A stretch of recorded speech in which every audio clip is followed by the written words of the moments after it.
시청자 여러분 안녕하십니까? 집중진단 제주 정은숙입니다. 위드 코로나 이후 제주 관광 회복세가 뚜렷해지고 있습니다. 11월 한 달 동안 120만 명 이상이 제주를 방문하면서 코로나19 이전 같은 기간보다 2.2%가 늘었습니다.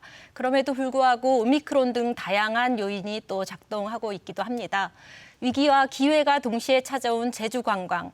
특별한 전략이 필요한 시기인데요. 제주 관광의 현재를 진단하고 지속 가능한 제주 관광을 위해서 어떤 전략과 노력이 필요한지 논의해 보겠습니다. 오늘 함께 해주실 분들 소개해드리겠습니다. 제주도의회 문화관광위원회 김한국 의원 나오셨습니다. 네, 반갑습니다. 반갑습니다. 변영근 제주도 관광정책과장 나오셨습니다. 네, 안녕하십니까. 김은정 제주관광서비스 노동조합 일반 지부장 나오셨습니다. 반갑습니다. 반갑습니다. 홍성화 제주대 관광경영학과 교수 나오셨습니다. 예, 반갑습니다. 네, 반갑습니다. 앞서도 말씀을 드렸습니다만 제주를 찾는 방문자, 관광객이 이렇게 증가 추세에 있습니다. 그런데 과장님 최근의 동향이 어떤지 먼저 좀 말씀을 해주시죠. 네, 제주도 입도 관광객은 코로나19 확산 그리고 백신 보급, 단계적 일상 회복과 이제 감염 재확산 등으로 등락을 반복되고 있는 상황입니다. 지난 11월 18일 관광객 1천만 명을 돌파했고 12월 6일 어제 날짜로 1,115만 명으로 전년 대비해 14.2%가 증가세를 보이고 있습니다. 이는 외국인이 못 도는 상황에서 내국인이 주가되고 있고 또한 개별 관광객뿐만 아니고 패키지라든가 학술 행사 등이 단체 방문객들이 증가 영향으로 이렇게 보여지고 있습니다. 또한 지난 7월에 사이판 그리고 11월에 싱가포르를 시작으로 트래블 버블이 시행됨에 따라서 해외 시장에 대한 기대감이 있었습니다. 그러나 이제 최근에 오미크론 등 이제 신종 변이 발생으로 일부 국가에서 입국 금지까지 시행하는 등 다시 관광 시장에 많은 영향을 줄 것으로 이렇게 예측이 됐기 때문에 저희는 방역 부서와 긴밀한 협력 체계를 구축하고 시장을 예의주시하면서 대응해 나가도록 하겠습니다.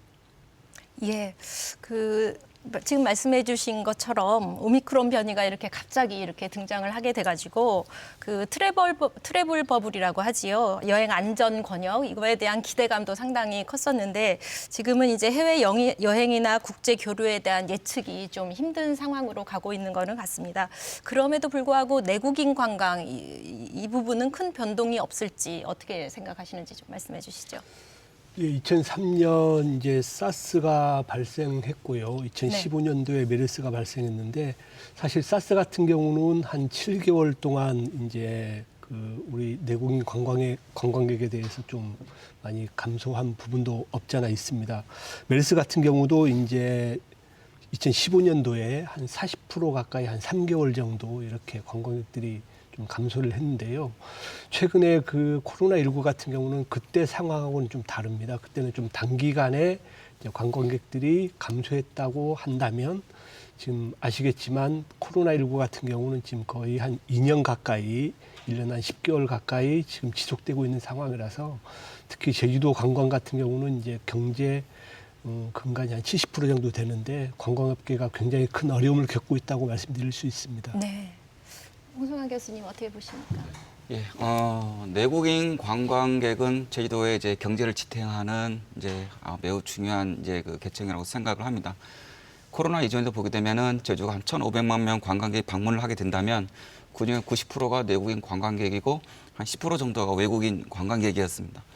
지금 싱가포르 같은 경우 보게 되면 외국인 관광 중심이죠. 거의 한 83% 정도가 줄었는데 타격이 굉장히 크고 일본 같은 경우도 내국인 관광객 비율이 50% 정도 줄었다고 합니다. 네. 근데 제주도가 힘들지만 그나마 좀 이 정도 버틸 수 있었다는 것은 내국인 관광객이 코로나 이전 수준과 비슷한 규모를 유지하고 있어서 그거는 불행 중 좀 다행인 것이 아닌가 이렇게 생각하고 있습니다. 네. 김은정 지부장님, 관광 노동자들이 체감하시는 현재 상황 혹은 앞으로의 동향 이런 것들은 어떻습니까? 네, 제주의 관광 산업은 사스나 메르스 또 사드 배치 문제 등 외부적 요인이 있을 때마다 큰 타격을 받아왔는데요. 이번 코로나19 같은 경우는 세계적 범위에서 그것도 2년 동안이나 지속됐다는 점에서 관광 산업이 거의 초토화될 만큼 큰 타격을 입었습니다. 최근 단계적 일상 회복으로 관광객들이 많이 들어오면서 좀 나아진다는 얘기들 많이 들렸었거든요. 네. 네, 다시 확산세로 돌아서는 것 때문에 우려가 많습니다. 제가 오늘 아침에도 저희 렌터카나 호텔, 카지노, 골프장 등에 계시는 분들하고 통화를 좀 했는데요. 아직 렌터카나 골프장 같은 경우는 비교적 괜찮은 것 같아요. 네. 근데 호텔은 연말에 예정돼 있었던 행사나 모임 등이 좀 소폭 취소되고 있는 모양새여서 좀 걱정스럽다 이런 반응들이셨습니다. 예. 그 제주 관광이 지금 뭐 이 코로나 시기에는 어디나 위기를 맞고 있기는 한데 그럼에도 불구하고 제주 관광이 그동안 좀 묵혀왔던 그런 여러 가지 과제를 해결할 기회이기도 하다 이런 의견들도 많이 있습니다. 어떻습니까? 제주 관광이 위기인가 기회인가 어떻게 생각하시는지 이 부분 좀 말씀해 주시죠. 어떻게 제가 보십니까? 먼저 말씀드릴까요? 예. 분명 정상적인 상황은 아닙니다. 지금 제주 관광이 이제 양극화 현상이 나타나고 있죠. 아까 우리 지부장님 말씀하셨는데 좀 상황이 좋은 기업체들도 있고 그렇지 않은 기업체도 있고 우리 국가 전체적으로도 그런 부분이 있잖아요. 가장 큰 이 문제 해결 방안이 양극화를 어떻게 해소하는가. 근데 제주 관광이 코로나 상황에 좀 들어와서 양극화 현상이 굉장히 심하게 나타나고 있는데 문제는 그렇다면 좀 나은 기업체 좀 어려운 기업체와 서로 좀 협력을 해서 서로 윈윈할 수 있는 좀 길을 찾아갈 필요가 있고 단 하나적 관점으로는 지금 그 한국관광공사 그 데이터랩 조사에 의하면 그 빅데이터 소비 지출을 조사한 부분이 있습니다.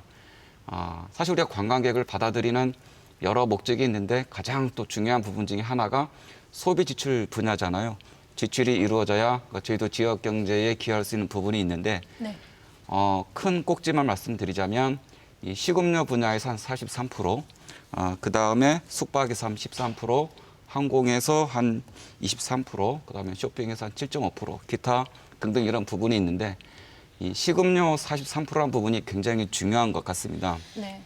우리 전에는 보게 되면 관광객이 제주도 오게 되면 주로 대기업 중심으로 혜택을 받고 나머지 좀 지역 주민에게 혜택은 돌아가는 게 좀 박한 것이 아닌가라는 평가가 있었는데 식음료 43%라는 것은 관광객이 이제 개별적으로 렌터카를 타고 움직이면서 우리 지역 요소에 있는 그런 식당이라든가 카페라든가 이런 데 부분에 굉장히 많은 이제 지출을 가져오는 부분이고 그러한 것은 지역의 어떤 골목 상권, 전통 재래시장을 포함해서 이러한 부분에 있어서 많은 지출을 가져오는 부분이기 때문에 지역 주민 입장에 있어서는 이 관광객의 방문이 상당 부분 좀 도움이 되고 있다라는 그런 수치를 좀 말씀드리는 것 같습니다. 그 식음료 부분 43%가 중요하다고 말씀해 주셨는데 이 부분이 최근에 좀 변화된 양상입니까? 어떻습니까? 그 전에는 한 50% 정도도 기록한 적이 있었는데 네. 조금은 줄었지만 네. 어쨌든 굉장히 중요한 포지션이라고 생각합니다. 네, 예. 알겠습니다. 위기인가 기회인가 어떻게 예, 보십니까? 제주 관광을 이제 평가를 한다면 국내 관광지 선호도 1위입니다.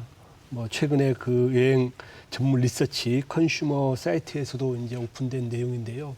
6년 동안 그 여름 관광지로 제주도가 1위를 했는데 사실 코로나와 관련해서 아까도 여러분들 말씀하셨지만 굉장히 양극화가 심화되고 있습니다.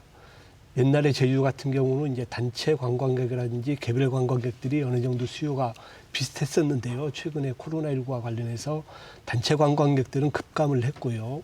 개별 관광객이 많이 이제 오다 보니까 아까도 말씀드렸다시피 이제 되는 데만 되거든요. 렌트카라든지 골프장은 말 그대로 굉장히 관광 기회고요. 뭐 전세버스라든지 일반 숙박업, 특히 또 숙박업 같은 경우도 특급 호텔 같은 경우는 잘 되는 것 같아요. 근데 중저가의 일반 영세한 호텔들은 안 되는 상황이라서 어찌 보면 기회일 수도 있지만 지금 제주도 관광은 특히 어려운 소상공인 같은 경우는 굉장히 지금 위기라는 그런 생각을 하고 있습니다. 네, 예. 네. 어떻게 보십니까? 네, 누가 뭐래도 지금은 위기 상황인 게 맞는 것 같습니다. 관광 산업이 특히 막대한 피해를 보고 있지 않습니까? 2020년 기준으로 방한 외래 관광객이 85.6%가 줄었고요. 지출도 50%에서 80%까지 지금 줄은 걸로 나타납니다. 근데 관광 산업이 특성상 그 국가 간의 정치 경제적 관계 그리고 세계적인 감염병의 영향을 아주 직접적으로 받는 산업이거든요. 최근 통계에 따르면 세계적 감염병이 5, 6년에 한 번씩 나타나고 있고 주기가 점점 짧아지고 있다고 합니다. 근데 문제는 이런 일이 발생하면 단기적 대책을 내놓는데 그치고 있다는 게 오히려 문제가 아닌가 싶어요. 이번 기회를 계기로 근본적으로 좀 돌아보고 관광 정책의 대전환이 필요한 시기가 아닌가라는 생각이 좀 들었습니다. 그 출발은 좀 성찰에서 비롯돼야 된다고 생각을 하는데요. 네. 대규모 관광업체에만 이익이 되는 것이 아니라 제주도민들 그리고 관광 서비스에 종사하는 노동자들 모두가 좀 행복하고 보람 있게 일할 수 있도록 하는 관광산업 정책의 전환이 필요한 시기인가 아닌가 싶어요. 그래서 이 위기가 기회가 될 수 있도록 모두의 지혜가 좀 필요한 때라고 보여집니다. 네, 과장님 지금 김은정 지부장님께서 예. 단기적 대책에만 좀 몰두해서는 안 되겠다 이런 말씀 주셨는데 어떻게 보십니까? 예, 우선 이제 한마디로 말씀드리면 제주관광은 이제 과거에 메르스나 사스 그리고 사드 배치 등 이제 질병이라든가 어떤 정치 외교, 경제적 환경에 아주 변화에 민감했습니다. 그래서 이제까지 보면 늘 기회와 위기가 공존하면서 오늘에 이르렀다 이렇게 말씀드릴 수 있고 지금은 관광업계의 회생과 그리고 산업의 재도약을 위해서 동시에 대응해 나가는 어려운 시기라 이렇게 볼 수 있겠습니다. 이러한 그 혼재된 불확실성 속에서 저희 제주관광은 이런 앞에서 말씀했습니다만 관광사업체의 양극화를 해소하고 또 제주 방문 관광객들의 만족도를 또 높이고 또 안전 안심 관광 환경을 만들어 가지고 이런 분야의 활성화를 통해서 앞으로 이제 제주 관광이 회복될 수 있도록 노력하겠고 아까 우리 지부장님께서 지적하셨던 그 노동자에 대해서 이제 촘촘한 어떤 정책 이런 부분에서는 저희 도정에서도 더욱 다듬어 나가겠다는 말씀을 드리겠습니다. 고맙습니다. 네. 홍성하 교수님, 코로나19 이후에 이제 세계적인 항공사라던가 아니면 뭐 아주 거대 기업인 그런 렌트카 회사 이런 것들도 이제 파산을 할 정도로 관광산업의 피해가 이제 어디서나 심각을 한데요. 관광산업이 이 정도로 환경 변화에 좀 취약한 산업인지 좀 말씀을 듣고 싶고요. 제주도의 경우는 특별히 또 어떠한지 좀 말씀해 주시죠. 요새 세계 관광의 가장 중요한 이슈가 안전이죠. 방역. 안전하지 않은 관광지는 사람들이 가지 않습니다. 이건 당연한 현상인 것이고 그러하기 때문에 저희도는 이러한 정치적인 사건, 과거 사드 문제라든가 지금 전염병, 정치적인 갈등 이런 부분에 굉장히 민감하게 반응할 수밖에 없는 그런 상황이 되는 거죠.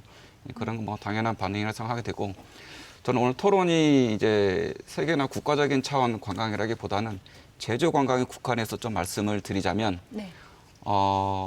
가장 어려운 부분이 외국인을 받아들이는 관광 사업체 그리고 단체 관광객을 이렇게 받아들인 사업체 이 부분은 굉장히 힘들고 네. 그렇지 않고 개별 관광객을 받아들이는 사업체는 오히려 코로나 이전보다 더 좋은 상황도 있습니다. 그렇다면 우리가 집중해야 될 것은 이러한 외국인을 받아들이는 카지노나 이 면세점 그리고 단체 관광객을 받아들이고 있는 전세버스라든가 우리 마이스 컨벤션 이러한 단체가 위기라고 볼 수가 있는데 이게 뭐 한 1년에 짧게 끝났으면 문제가 없는데 지금 2년 가까이 끌고 갔고 문제는 내년에도 불확실성이 굉장히 크다는 그런 부분입니다.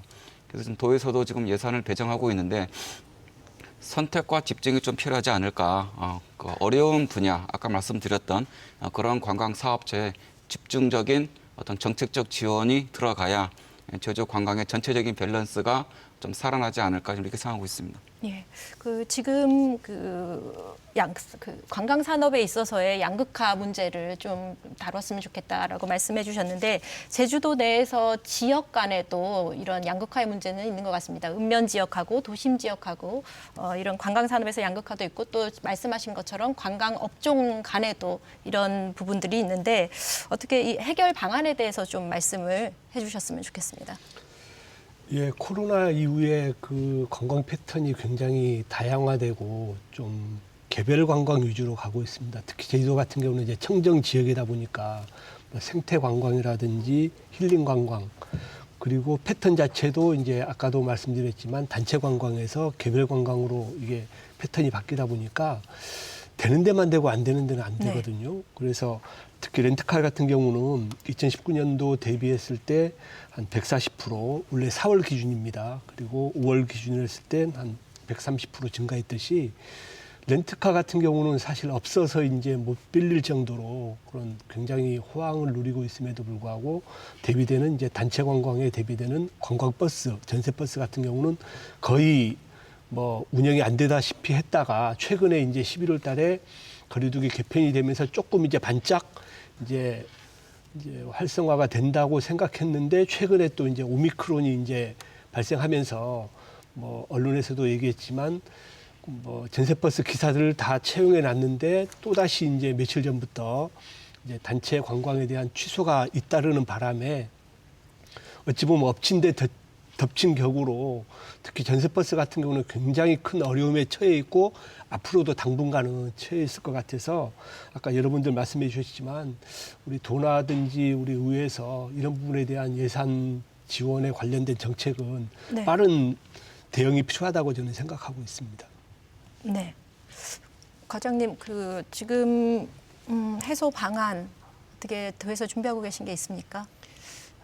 일단 이제 관광산업은 이제 아까 말씀했지만 외부 환경 변화에 민감하기 때문에 이 지속적인 그 요구 사항이 변화가 많습니다. 네. 그렇기 때문에 저희들 요새 이제 코로나가 있다 보니까 힐링이나 치유 중심의 레저형 관광이 중심이 되고 있고 또 이런 관광객 선호도나 패턴 변화가 소비로 영향이 미치기 때문에 이런 양극화가 이렇게 나타나는 것인데 아까 말씀드린 이제 지역 관광 활성화 부분에 대해서는 저희들 관광으로 얻어지는 열매가 지역과 주민에게 돌아갈 수 있도록 지역 관광을 웰니스로 연계시켜 가지고 이런 네. 쪽으로 이제 웰니스 관광을 더욱 활성화시켜 나가고 또 저희들 빅데이터 분석을 통한 이제 AI 추천 서비스라든가 관광객 혼잡도 서비스 실시 등 해서 스마트 관광을 또 육성해서 이런 어려움도 같이 극복해 나가겠습니다.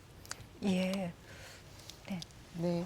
그 대안은 전문가분들이 많이 계셔서 말씀을 많이 잘 들었고요. 전 좀 더 근본적인 문제를 좀 더 말씀드리고 싶은데요. 네. 사실은 공급 과잉 문제가 심각했습니다. 네. 호텔 같은 경우도 2015년 이후로 수요보다 공급이 이미 넘어서고 있었는데도 계속해서 분양형 호텔 등 숙박업체에 대한 허가가 계속 나고 이게 거의 2배에 가깝게 객실이 남아도는 현상이 이어졌습니다. 그러다 보니 객실 단가를 낮춰서 저가 경쟁을 하게 되고 영업이익이 낮춰지고 그것이 고스란히 노동자들에게 노동 환경이 악화되는 영향을 가져왔거든요. 골프장도 비슷했습니다. 사실 골프장이 적자를 보는 곳들이 있었는데 코로나19 이후에 다시 흑자로 돌아서면서 지금 유지가 되거나 하고 있지만 이게 다시 해외 골프 관광이 다시 재개된다면 다시 고용 불안 위기가 오지 않을까 하는 걱정도 있거든요. 이런 근본적인 문제를 잘 살펴서 좀 중장기적인 계획을 가지고 관광 정책을 내놔야 하지 않을까 이런 고민이 좀 있고요. 조금 더 보태서 말씀드리자면 제주도의 대표 산업이 관광 산업이라고 하는데요. 사실 경영이 좀 어려워진다 싶으면 제일 먼저 일자리를 잃은 게 관광 산업 종사하는 노동자들이에요.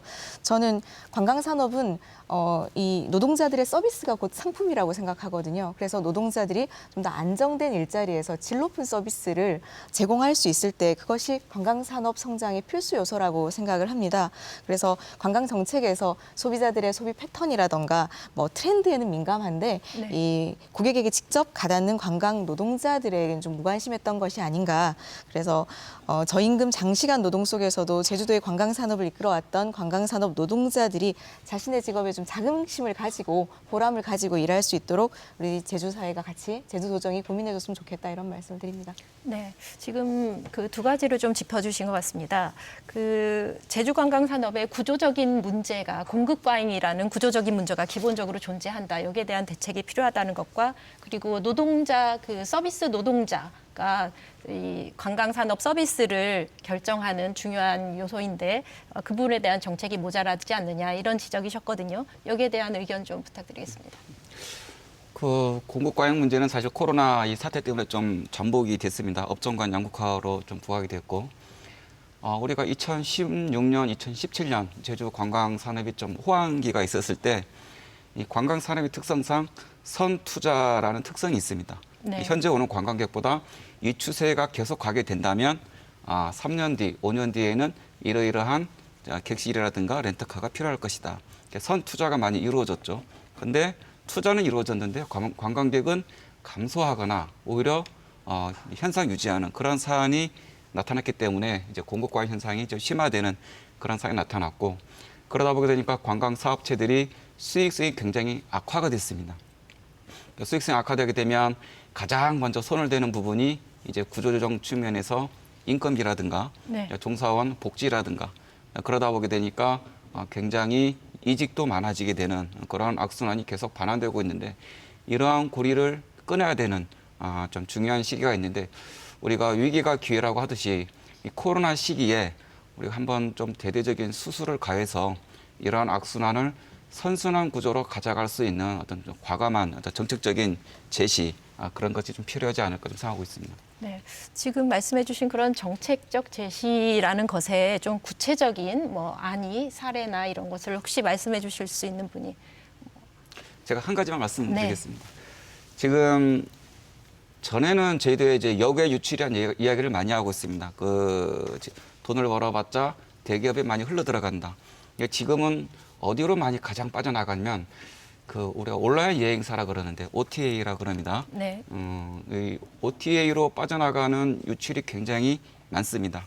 지금 최근에 국내 관광객이 많이 오게 되면서 회사 실명을 거느려서 좀 그렇긴 한데, 네. 야놀자라든가 여기어때라는 부분에 있어서 예를 들어서 숙박업체라고 하게 되면은 매출의 한 15% 정도 이상을 보통 수수료로 많이 빠져나가게 됩니다. 네. 굉장히 크죠. 네. 우리 그 전에는 그 글로벌 OTA라 그래서 부킹닷컴, 익스피디아, 아고다 이런 부분에 있어서도 지출이 많습니다. 좀 과다하죠. 매출의 15%를 수수료로 가져간다는 것은. 네. 그래서 전에 계속 이 지역에서 주장되었던 부분이 지역에 이런 플랫폼, 강력한 플랫폼을 갖춘 OTA 회사를 우리가 갖게 된다면, 네. 그래서 한 15% 정도의 수수료를 한 5% 정도로 다운시킬 수 있다면 그 10% 정도의 여유를 우리 종사원 복지라든가 구배에 활용할 수 있기 때문에 그러한 부분을 좀 과감하게 좀 정책적 추진을 했으면 좋겠다라는 그런 바람을 많이 이야기한 적이 있습니다. 네. 그 어느 산업군이나 지금 이 플랫폼이 가장 중요하게 지금 대두되는 문제인 것 같습니다.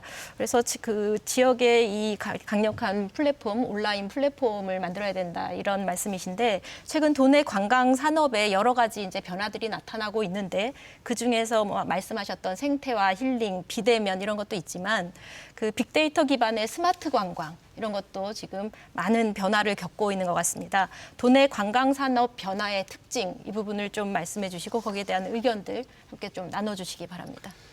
예, 지금 관광 여행업 같은 경우는 가장 문제가 되는 게 코로나와 관련해서 예측 가능하지 않다는 얘기입니다. 공급 면에서는 어느 정도 예측 가능하지만 특히 인력난 같은 경우는 네. 사실 예측 가능하지 않거든요. 아까도 여러분들 얘기했지만 최근에 이제 거리두기 개편이 되면서 인력난이 굉장히 심했었습니다. 전세버스 기사라든지 가이드라든지 특히 또 소상공 그 식당 같은 경우도 인력난이 이제 거의 이제 코로나로 관련해서 이제 사람들 내보냈다가 이제 거리두기가 이제 완화되면서 구인난이 있었거든요. 근데 최근에 또 오미크론이 생기면서 아까도 제가 말씀드렸지만 단체 관광객들이 거의 취소되다 보니까 특히 전세버스 같은 경우도 최근에 어렵게 사람들을 구했는데 또 내보내야 되는 시점이라서 그런 문제점이 있고요. 또 아까 홍성화 교수님 말씀하셨는데 최근에 패턴 자체가 개별 관광이 되다 보니까 제주도에 있는 영세 이제 여행업체에서는 사실 거의 그런 여행업과 관련돼서 뭐 일거리가 없어지는 추세입니다. 왜냐하면 개별 관광의 가장 큰 패턴은 이제 온라인을 통한 뭐 비대면 예약 시스템이 잘 돼 있다 보니까 그런 쪽으로 다 가버리거든요. 그래서 여행사 같은 경우는 굉장히 어려운 문제가 있고요. 그 대신 아까도 얘기했지만 이제 거대한 이제 온라인 여행사들 그 분야는 아직도 이제 내국인 관광객에 대해서는 호황이라고 보기 때문에 우리 도 차원에서도 그런 이제 공적인 플랫폼 문제는 필요하다고 보거든요. 이게 관광협회가 되든 관광공사가 되든 앞으로 네. 이런 플랫폼에 대한 개선은 좀 필요하다고 생각하고 있습니다. 과장님, 이런 플랫폼에 대한 논의가 혹시 있습니까? 그리고 이제 전반적인 도내 관광 산업의 변화의 특징 말씀해 주시면서 플랫폼 말씀도 좀 해주십시오. 예, 일단은 이제 아까 말씀했습니다만 이 관광 패턴이 이제 개별 관광객으로 변하고 또 코로나 때문에 외부 충격이 때문에 시장이 많이 이제 요동치고 있는데 이제 현재 이렇게 시장 상황을 보면 외국 입국이 제한되면서 외국인 대상 여행사나 카지노는 이제 영업위기로 고용이 불안하고 또 내국인이 또 증가로 하는 관광사업체는 또 인력난이 없어서 또 구인난을 또 겪고 있는 어떤 이렇게 상반되는 게 나타나고 있습니다. 한 예로 말씀드리면 국내 가이드가 이제 부족하니까 또 통역 안내사가 협업이 돼서 인력난을 또 해소하기도 있습니다.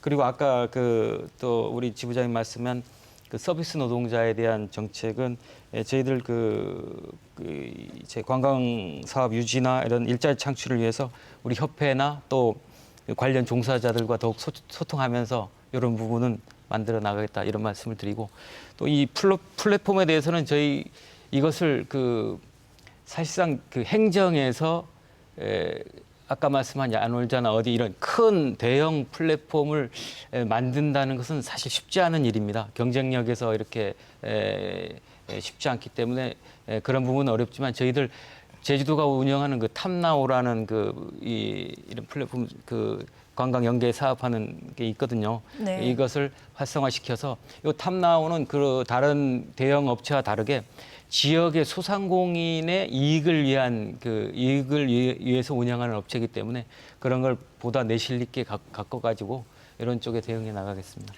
탐나오에 대해서 조금 말씀드리자면 굉장히 일 열심히 하고 있긴 한데 역할이 너무 많습니다. 이 중소 특산품 판매라든가 그러다 보게 되니까 아까 말씀드렸던 국내외 주요 OTA와 경쟁하기에는 너무 업무의 바운더리가 넓어서 선택과 집중이 안 돼가지고 좀 위력을 좀 발휘하지 못하는 그런 약점이 있는 것이 아닌가.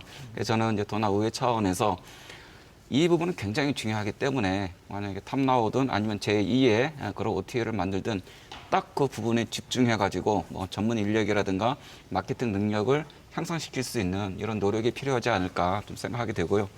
지금 우리가 양극화라든가 수급 문제 말씀드리고 있기 때문에 네. 한 가지만 더 말씀드리자면 이것을 해결할 수 있는 방안은 하나 있는 것 같습니다. 단지 이제 코로나 시기 때문에 좀 위험하긴 한데 우리가 이 관광 사업체의 운영 시간을 좀 연장하는 겁니다. 우리가 나이트 이코노미라는 표현을 쓰는데 네. 런던이라든가 뉴욕이라든가 이런 데 보게 되면 예를 들어서 제주도에 57개의 박물관과 미술관이 있습니다. 전국에서 인구 대비 가장 많습니다.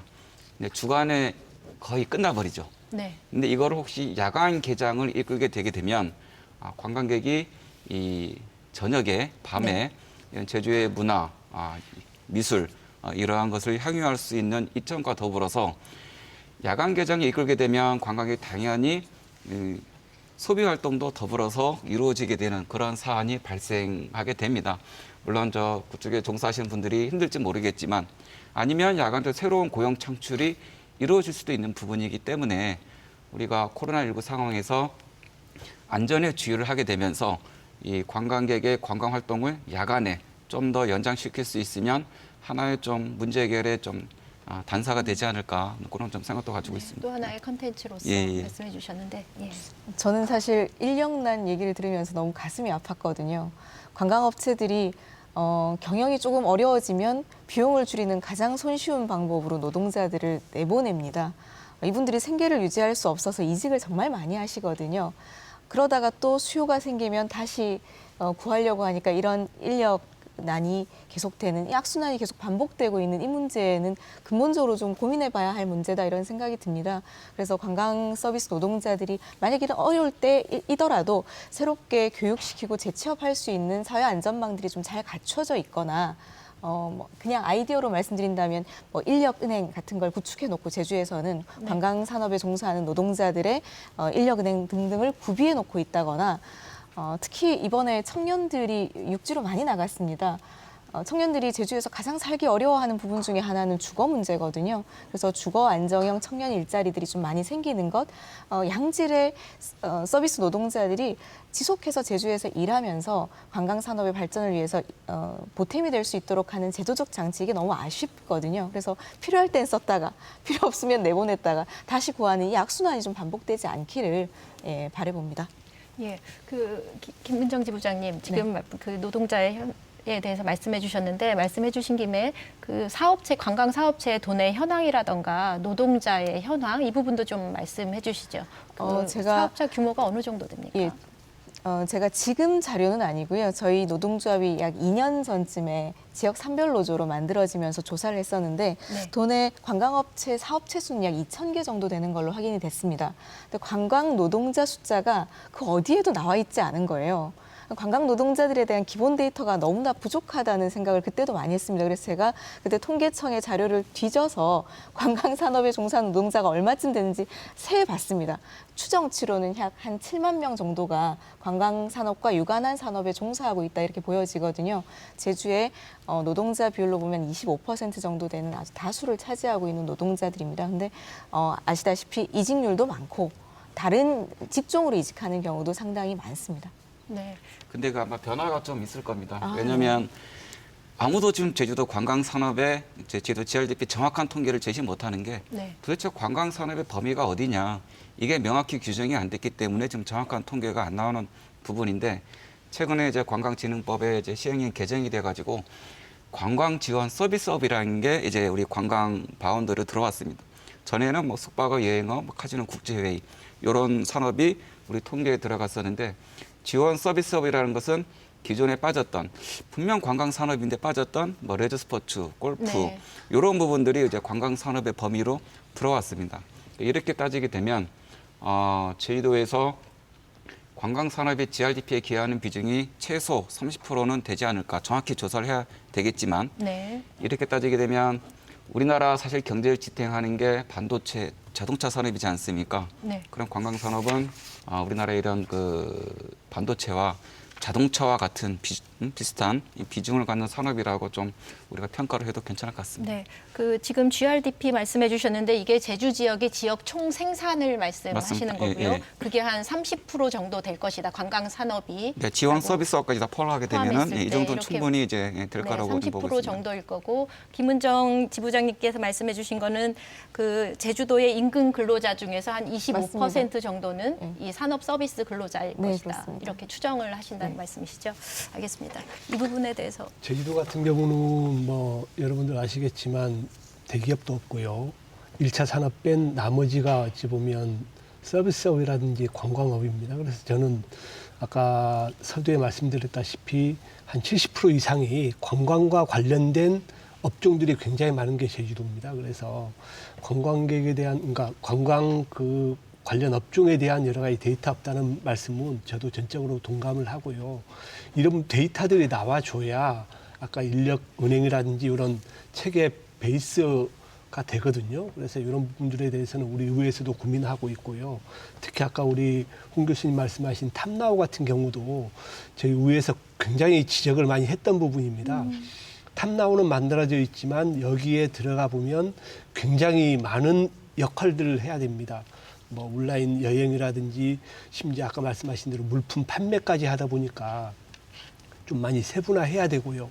또 우리 관광협회 차원에서도 알고는 있습니다. 알고는 있는데 정책이라는 게 예산이 수반되는 부분이라서 예산 같은 경우도 넉넉지 않다고 저는 보거든요. 그래서 이참에 우리 도라든지 우리 의회에서 그런 여러 가지 플랫폼에 대해서는 고민을 해야 될 시점이고요. 앞으로 코로나19가 아니더라도 제주도 관광이 한 단계 더 나아가기 위해서는 아까 말씀하신 대로 인력에 대한 문제 그리고 플랫폼에 대한 문제는 앞으로 우리 도라든지 우리 관광업계에 어찌 보면 개선 과제가 아닌가 생각을 하고 있습니다. 예. 과장님, 이 그 관광 산업에 종사하시는 분들을 위한 지원 정책들도 있기는 하다고 들었습니다. 예, 예. 그 손해보상 지원금이라던가 예, 예. 어떻습니까? 예, 그렇습니다. 일단 저희들 그 제일 관광 사업체 피해가 보는 전세버스라든가 여행업 또 이제 소규모 숙박업체 이런 데 대해서는 전세버스에 대해서는 차량 연장 이런 것도 해주고 그리고 관광진흥기금 특별융자라든가 상환유예 이런 것도 했고요. 그리고 재난지원금을 5차까지 지원해 준 바도 있습니다. 그리고 최근 그 중소기업부에서 벤처기업부에서 이제 여행업 그리고 숙박업을 포함해 가지고 손실보상 제외업체에 대해서도 정부에서 초저금리 대출이라든가 공과금 경감 그리고 종합소득세 이제 3개월 연장 등 여러 가지 방안들을 이제 마련해 두고 있고 또 우리 도에서도 내년 예산에 아마 200억에서 500억 수준까지 편성해서 어려운 사업체를 지원하고자 이렇게 하고 있습니다. 그리고 이제 관광 사업체 이제 인력난 해소라든가 이런 걸 위해서는 우리 일자리 박람회라든가 구인구직 연계 시스템을 또 활성화시켜서 여러 가지 문제들을 해결해 나가도록 하겠습니다. 예, 지금 예산 말씀해 주셨는데 내년 관광 예산에 대해서 지금 아마 도의회에서 이렇게 예결위에서 심의 중에 있는 것으로 알고 있는데요. 내년 관광 예산이 891억 원으로 이렇게 상정이 됐었는데 지금 어떤 상태입니까, 의원님? 사실 예산이라고 하면 뭐 항상 부족합니다. 특히 우리 관광이라든지 문화예술 같은 경우는 코로나와 관련해서 가장 많이 피해를 본 그 분야 중에 하나거든요. 뭐 아까 사회자께서 850억을 말씀하셨는데 제가 보기엔 많이 부족하고요. 특히 또 문제는 뭐냐면 이런 예산을 갖고 이제 골고루 이게 배분이 돼야 되는데 그 지원에 대한 사각지대가 굉장히 많습니다. 예를 들어서 자격 기준이 좀 많이 강화돼 있다든지 이런 부분들이 있고요. 특히 또 그 의견들이 많습니다. 그 수요자에 대한 의견들이 많은데 중요한 부분은 그 당사자 수요자에 대한 의견들을 충분히 그 반영을 해서 그 사각지대가 없어야 된다고 보고요. 네. 저는 아까 과장님께서 그 정부 손실보상금에서 제외된 여행업이 최근에 그 일상회복 특별융자가 지원이 된다고 하는데 지원되는 거 맞습니까? 예. 이런 부분들도 어찌 보면 여행업이 가장 큰 타격을 보고 있고 제주도 같은 경우는 이제 소상공인 여행업들이 많거든요. 그 여행업 같은 경우는 제가 아까 계속 반복적으로 말씀드리고 있지만 코로나와 관련해서 영세한 여행업들이 지금 많이 소외되다 보니까 이런 정책적인 지원도 앞으로 많이 해야 된다고 저는 생각하고 있습니다. 네. 사실 코로나가 생긴 직후에 저희는 제주도 사실 여러 번 찾아갔었습니다. 노동자들이 당장 생계 위협에 처해 있게 됐었거든요. 네. 그래서 노동자들을 직접 지원하는 대책을 꼭 마련해달라는 부탁 말씀을 많이 드렸었는데요. 예를 들면 고용유지지원금은 사업체가 신청하도록 돼 있습니다. 그래서 사업체에서 신청하면 고용을 유지할 수 있는데도 불구하고 신청을 하지 않는다거나 그래서 그냥 무급휴직이 되거나 그냥 해고가 되는 경우들, 희망퇴직하는 경우들도 너무 많았었고요. 그래서 이 7만 관광 서비스 노동자들에게 직접 와닿는 지원 대책이 필요하다. 특히 저는 이게 가능한지 모르겠습니다만 고용유지지원금은 코로나가 종식될 때까지 관광 노동자들에게 지원돼야 된다고 생각하거든요. 그게 안 된다면 아까 모두에도 말씀드렸던 인력난 문제, 관광 서비스 노동자들의 서비스 질 문제 이런 것들이 해결되지 않습니다. 그래서 직접 지원되는 예산이 그렇게 편성되었으면 좋겠다 이런 말씀을 드리고요.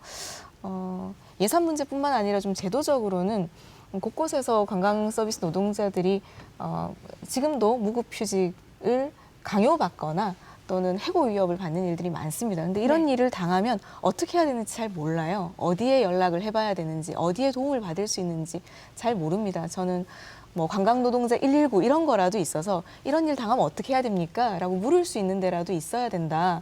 그리고 관광정책과에 뭐 힘드시겠지만 요청드린다면 이런 일들이 얼만큼 벌어지고 있는지 전 전수조사해달라는 부탁도 많이 드렸었거든요. 네. 사업장들한테 확인해보면 알 수 있습니다. 노동자의 규모가 얼마나 줄었는지, 얼마나 많이 휴직하고 있는지, 그들에게 어떤 지원이 필요한지 사실은 그 노정이 상시적으로 이런 걸 좀 협의했으면 좋겠다 이런 부탁 말씀도 좀 드리겠습니다. 네. 우선 저희가 꼭 이제 저희가 관광부서입니다만은 관광부서만 별도로 사실상 노동자를 위한 정책이나 이런 건 사실상 부족합니다. 근데 저희들 도정에 그 일자리 부서가 있기 때문에 일자리 부서하고 우리 또 고용센터 그런 데하고 연계해가지고 그런 부분은 이제 풀어나가고 있다는 말씀을 드리겠습니다. 그리고 이제 말씀을 제가 하는 김에 저희들 그 관광 노동 종사자에 대한 어떤 예산은 저희들 관광 서비스 그 아카데미라든가 온라인 아카데미 플랫폼 구축, 그리고 종사원 교육 및 스마트 교육 콘텐츠 개발 등 이런 부분에 대해서 예산을 이제 내년에 편성했고요. 그리고 외국인 고용주 업주가 있는 업계에 대한 실태 조사를 내년에 이제 할 계획이 있습니다. 그래서 지금 처음입니다만은 실태 조사도 하고 이런 문제점이 있으면 이런 것도 해소 방안도 앞으로 만들어 나가도록 하겠습니다. 네, 그렇습니다. 그 일상적인 측면이든 혹은 이제 산업적인 측면에서든 코로나 이후에 이전과 똑같이 그냥 그 복귀하는 것은 사실상 어렵다. 이런 것들이 이제 모두가 전망하고 있는 바 같습니다. 위드 코로나 속에서 제주 관광이라고 하는 것이 새로운 기회를 만드는 계기가 돼야 된다는 거는 다 뭐 동의를 하시는데요. 이전과 다른 접근, 다른 전략 이것이 필요한 건데 어떤 전략들이 필요할지 앞서서도 지금까지 몇 가지들 쭉 얘기했습니다만 그거 외에 또 의견들이 있으시면 말씀해 주시기 바랍니다. 제가 짧게 하나만 말씀드리겠습니다. 네. 디지털 관광입니다. 디지털 관광은 이제는 우리가 선택이 아니고 필수가 되는 부분이죠. 네. 지금부터 미리미리 준비해야 코로나 종식됐을 때 제주 관광이 다시 안정적으로 갈 수 있는 중요한 이제 도구라고 생각하게 되는데 최근에 이제 인천이 스마트 관광 도시로 이제 출발을 했습니다. 네. 그리고 대구하고 여수, 수원이 선정이 되어서 이제 준비를 하고 있고요. 제주도가 이 디지털 관광이 사실 굉장히 강세 지역이라고 이제 평가를 받고 있습니다. 그런데 이러한 어쨌든 전국 그 입찰 사업이라든가 중앙의 이제 정책 사업에 대해서 제주도가 어떻게 보기도 약간 좀 소외되고 있는 것이 아닌가. 물론 그 이면에는 제주도가 이제 특별자치도여서 우리가 관광3법을 다 가져왔기 때문에 중앙에서는 제주도는 제주도가 알아서 해야 된다라는 인식이 있는 건 사실인 것 같습니다만은 그건 또 다른 역차별이 아닌가 이렇게 생각하게 됩니다. 이거는 우리가 노력을 해서 우리가 가지고 있는 지분, 우리의 권리를 좀 주장을 해가지고 이러한 부분을 가져야 할 것이 아닌가 좀 이렇게 생각하고 있습니다. 네, 그 디지털 관광이라고 이제 서두부터 딱 잡아서 말씀해 주셨는데 조금 구체화시킨다면 우리 시청자분들이 이해하기 쉽게 조금 설명을 덧붙이신다면 디지털 관광을 어떻게 얘기할 수 있을까요? 앞서 아까 말씀 나왔습니다만 메타버스 있죠. 네. 우리가 가상 체험 이런 거를 우리가 잘 해두게 되면 우리가 차후에 국내외 이제 관광객에게 우리가 관광 유치할 수 있는 중요한 요인이 되는 것이고 또 하나는 최근에 싱가포르나 이런 태국 이런 데서 그 관광 결제 시스템 이런 걸 과감하게 암호화폐라든가 블록체인을 활용해서 이런 거를 하고자 하는 정책이 준비되고 있습니다. 네. 물론 암호화폐가 좀 법정 화폐는 아닙니다만은 이걸 우리가 잘 활용하게 되면 이게 동기가 돼가지고 더 많은 국내 관광객을 유치할 수 있는 동기부여가 될 수도 있을 것이고 그리고 우리 최근에 MZ 세대가 놀고 있는 온라인 공간이 있습니다. 뭐 제페토라든가 우리 어른들은 사실 잘 모르는데 이러한 이 MZ 세대가 놀고 있는 이런 그 디지털 스페이스 네. 우리가 이런 거를 적극적으로 좀 공략을 해야 되지 않을까 네, 그런 부분을 것들을 말씀드리고 주도적으로 싶습니다. 하는 것이 스마트 관광 도시인가 보죠. 예, 맞습니다. 예, 알겠습니다. 예. 제주도 같은 경우는 이제 접해보지 못한 여러 가지 매력이 있습니다. 그 중에 최근에 이제 많이 온라인을 통해서 알려지고 있는 웰링 관광 그리고 힐링 관광.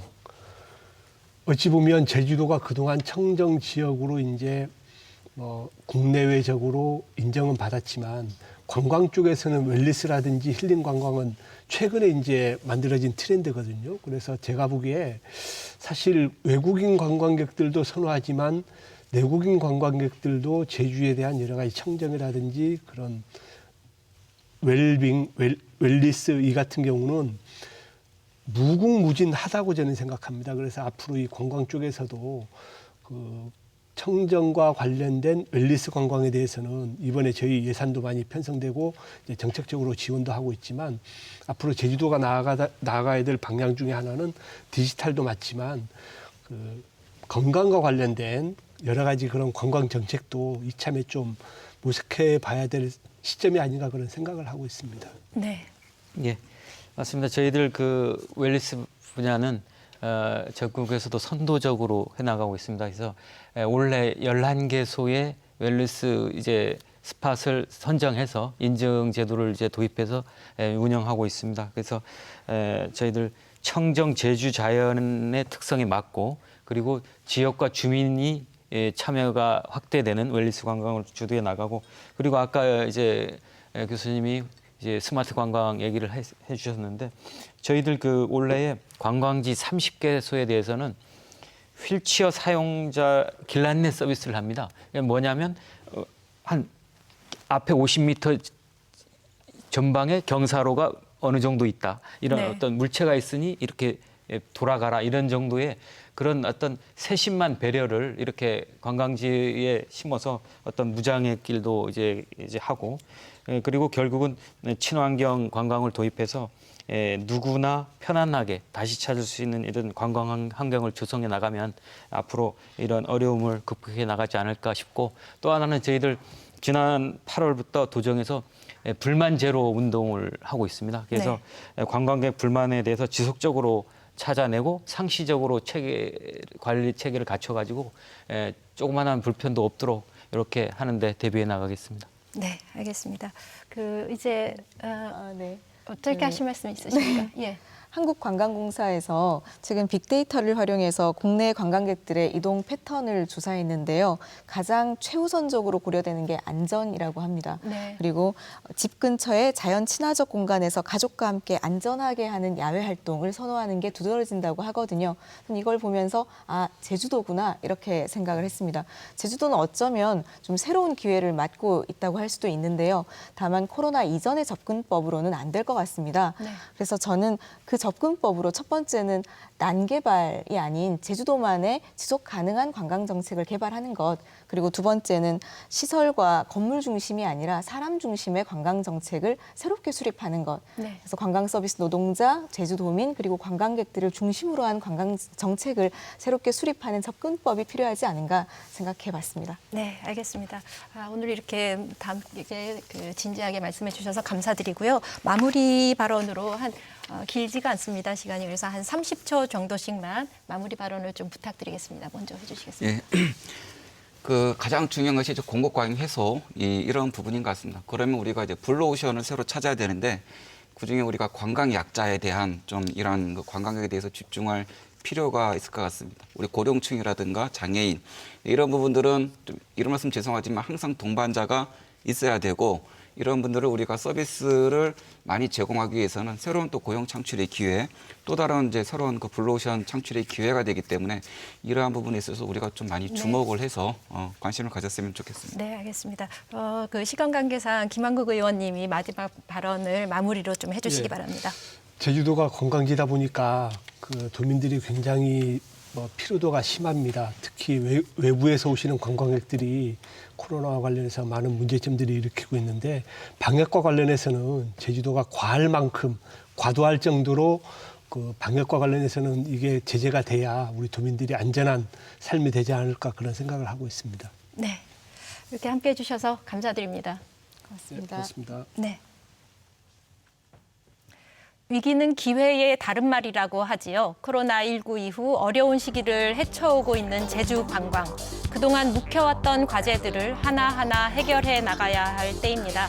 지금의 이 어려움이 제주 관광의 체질을 개선하는 그런 기회가 되도록 모두가 함께 노력해야겠습니다. 시청해 주신 여러분 감사드립니다.